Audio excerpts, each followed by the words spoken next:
So Doctor Strange, the Multiverse of Madness has been out for a while now, and well, we just saw it, me and Chashtan and his wife, better late than never. So this episode is going to contain some spoilers, and I'm going to share with you what I think about the movie. Welcome to the Nerd Hangout.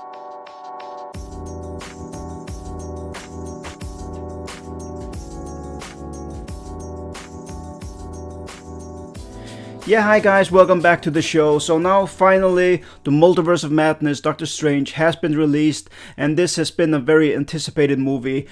There's been a lot of talk about the movies, especially after No Way Home, because there have been so many theories. Not as much theories as there has been about No Way Home Spider-Man, but many yet, because there was so much talk about that the fans absolutely loved all the cameos in No Way Home. We heard rumors that there were a lot of reshoots in Doctor Strange Multiverse of Madness to add more cameos, and you know what? We expected the world. I mean, like, we did this to ourselves, guys. What did you expect in a movie 2 hours and 6 minutes? I mean, if we're going to talk about the complete multiverse, if they're going to go through every multiverse in the multiverse, it's gonna be a long-ass movie, guys. I was very late to see the movie, and I tried to keep away from social media before, so I didn't get any spoilers.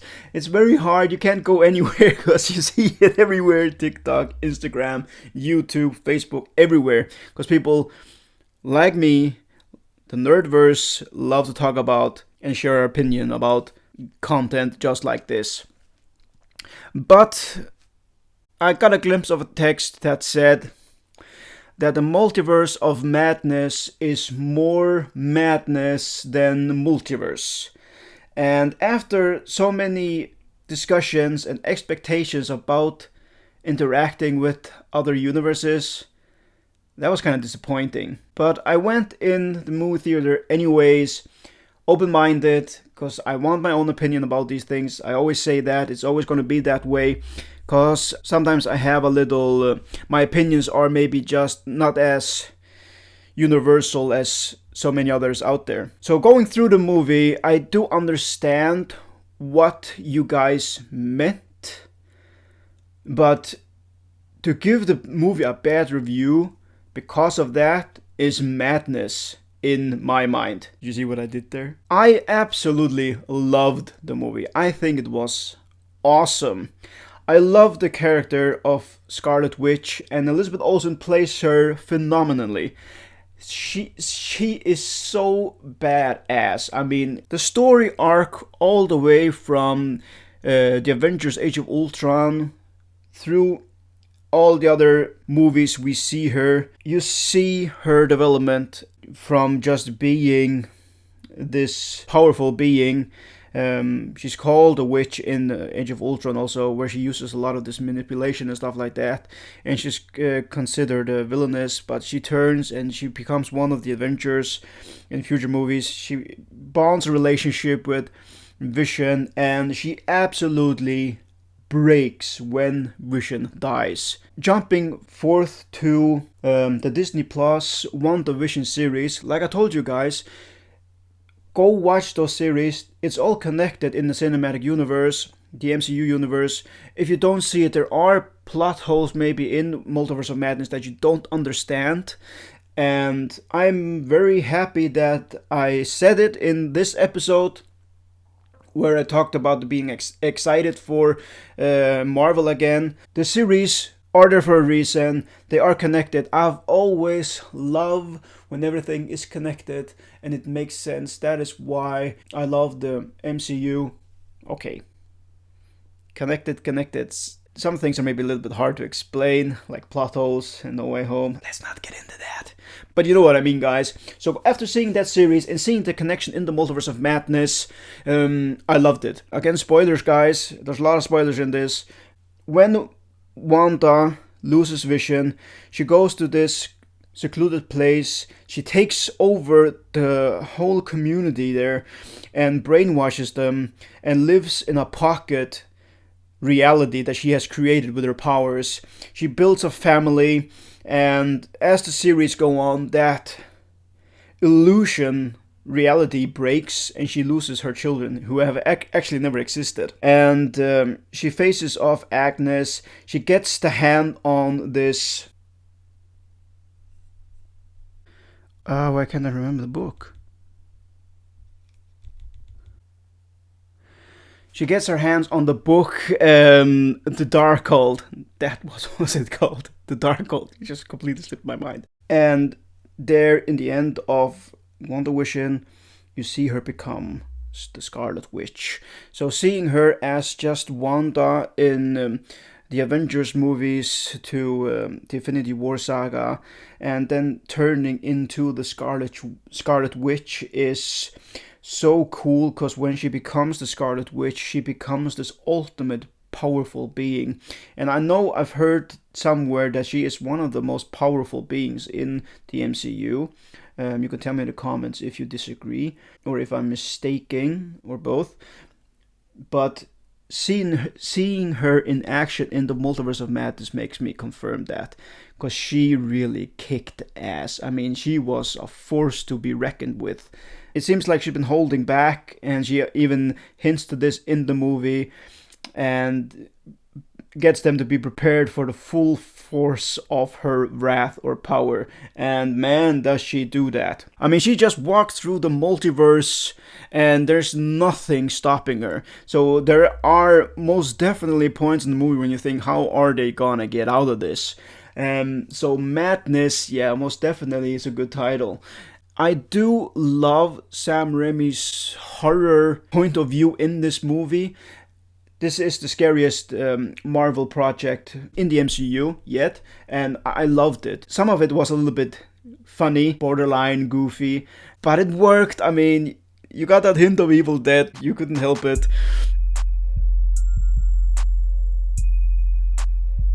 There were a lot of variants of characters in there, and I know we all wanted more. I thought it was very cool to see Patrick Stewart back as Charles Xavier. There has not been a lot of mutants in the MCU. It is discussed that Wanda actually is a mutant, and her brother also, Quicksilver.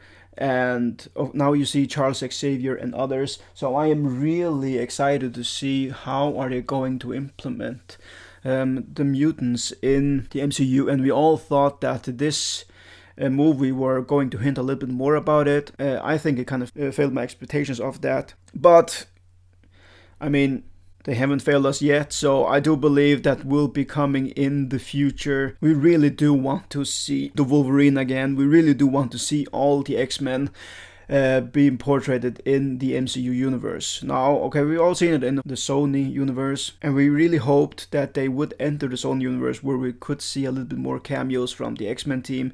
We sadly didn't. I know we hope to see other versions of different characters that we've seen in the movie theater before, like the first Incredible Hulk movie, like Edward Norton's portrait of the Incredible Hulk. That would be very cool. We have seen now the Kingpin, we have seen now Daredevil, so in the Netflix universe, some of the faces have been shown now in the MCU, but I do believe that there's going to be a reboot of the Daredevil series on the Disney Plus channel, so I am very scared that they're not gonna live up to the Daredevil of Netflix. I really loved that series. I love the dark tone of it, and especially if the Punisher is gonna come back, you need the dark tone for that. So, but yeah, okay, seeing Moon Knight kind of gives hope for that, because it was kind of dark. You still get that Disney side of it. It wasn't as dark as Netflix, Daredevil, and Punisher, but maybe they can push it a little bit. I hope so. But anyway, we've seen it in the MCU, so it is a variant of their own, but not the variant of the Netflix series. We met new characters, America, which is totally unknown to me, to be honest. And she really is unique in this multiverse aspect, because the movie says that she is the only variant of herself. There is no other, and that kind of explains the power that she has to jump between multiverses. As you will find out in the movie, that is why Wanda wants to get her hands on her, so that she can absorb her power and travel from multiverse to multiverse in search of her children that did not exist in this reality. They were only an illusion of hers, but she feels that they do exist in another multiverse, and she wants to get them, and nothing's gonna stop her. Okay, Benedict Cumberbatch always plays Doctor Strange so good. I couldn't imagine anybody else playing Doctor Strange at this point because he plays him so good. Jackie Phoenix actually was ideated for the role, and I have a little bit hard seeing him as Doctor Strange, but he's a phenomenal actor. But he would make it work, I'm pretty sure. But for me, Benedict Cumberbatch plays Doctor Strange so good, and we did see 3 variants of him in this movie, and he played all of them awesome. So do I think that there was not enough multiverse in the Multiverse of Madness? Yeah, okay, I do agree that there could have been a little bit more. It would be awesome to see more Sony characters and even animated characters. I could see that would be cool. But in no way, shape, or form did that ruin the experience for me at all. I loved the movie. I think it was awesome. You did see him jumping through multiple multiverses, but it all happened in one trip. He went from different realities, even to a cartoon reality, and to a just reality where everything was a blob of paint. And so we know there are different kinds. Even a black and white universe was like depicted in the 60s movie. So it was very brief, and it of course could have been more. Now another big talk is of course the Illuminati. We all wanted to see the Illuminati. We all expected to see the Illuminati, especially after the second trailer. And yeah, there they were. And of course, one of the most talked about cameos in the Illuminati was going to be actually Iron Man, played by Tom Cruise. But that didn't happen. Charles Xavier was already teased in the trailer, so we expected that. And then we saw another variant of Captain Marvel, and there was Black Bolt, Charles Xavier, and of course one of the biggest reveal was Mr. Fantastic himself, Reed Richards, played by none other than John Krasinski. I'm sorry if I butchered that name. It was expected because people were talking about him and Emily Blunt going to play Fantastic Four, and then that rumor was shut down. But there he was. So I know there's going to be a Fantastic Four movie in the future. So the biggest expectation is he going to continue playing him? How are they going to be shown in the MCU? And a lot of theories are that they actually are going to be shown in Ant-Man Quantumania. I don't want to spoil a movie not already out, so we don't know if it is going to be there. They are going to be making their debut, but it will be cool to see them somewhere else also before we see the actual movie of Fantastic Four. I have no idea what the Fantastic Four movie is going to be about. I do really hope that they're going to show Doctor Doom. He is really missing in the MCU, and we really need a portrait of him that will do him justice, because he is too much of a badass character to not get the proper respect portrayed in the MCU.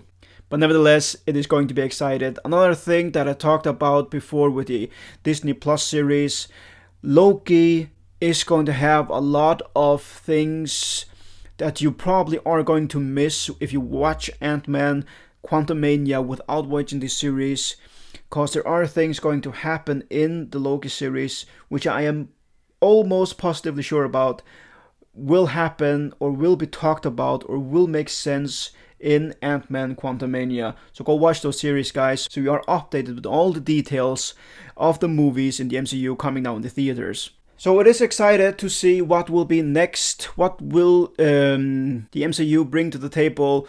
We don't have any big bad yet. We don't know the big picture yet, but that is fine. Marvel always likes to take their time building up their story arc.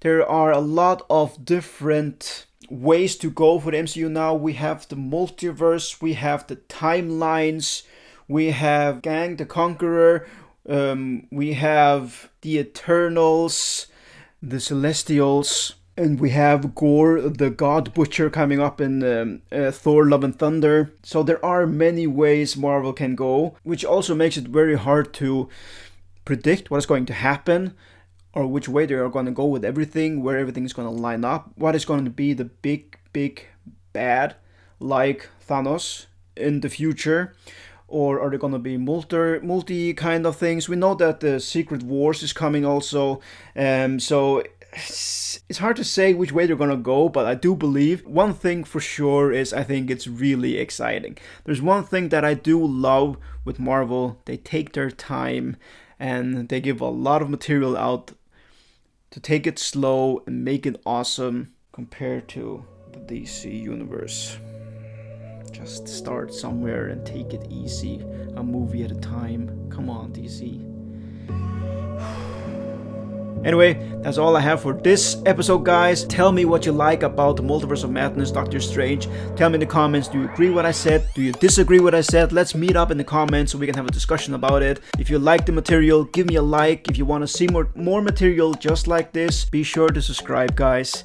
Thank you for the day, nerds. Goodbye.